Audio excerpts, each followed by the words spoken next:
Bukod tangi ang tema ng programang My Husband's Lover kung saan inilalahad ang kwento ng pag-iibigan ng parehong lalaki. Pinuna ito ng isang opisyal ng Catholic Bishops' Conference of the Philippines.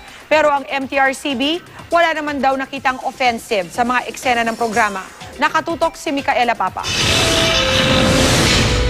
Isang babaeng kasal sa isang lalaking umiibig pala sa kapwa lalaki. Sa ganitong komplikasyon nakasentro ang programang My Husband's Lover. Ilang ulit na itong nag-trend sa Twitter. Kagabi kung kailan ipinagtapat na ni Vincent na mahal pa rin niya si Eric. Nag-number 1 ito sa Twitter Philippines. Pero ayon kay Father Cunigundo Garganta, Executive Secretary ng CBCP Episcopal Commission on Youth, sana raw ay hindi ito nakakasagasa sa moral standards ng lipunan.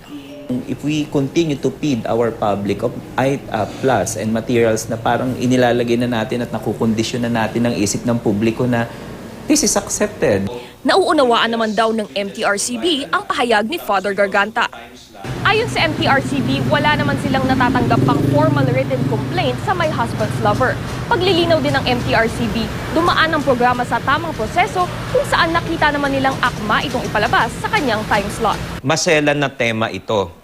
Ngunit walang nakita yung review committee batay sa sample episode na hahantong sa na may pinapakitang mga sexual scenes. Ang expectation is that yung palabas ay will always make sure that its episodes fall within are within this particular rating.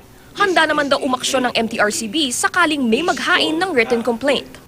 Ayon naman sa GMA Network, bukas ito sa pagsusuri ng CBCP sa primetime soap na My Husband's Lover. Kahit daw tinatalakay ng programa ang ilang masiselang sitwasyon na nangyayari sa tunay na buhay, ito ay isinasagawa sa paraang may prudence at good taste. Strong parental guidance ang klasifikasyon na ibinigay ng MTRCB sa programa at tutok din ng GMA ang itinakdang standards para dito.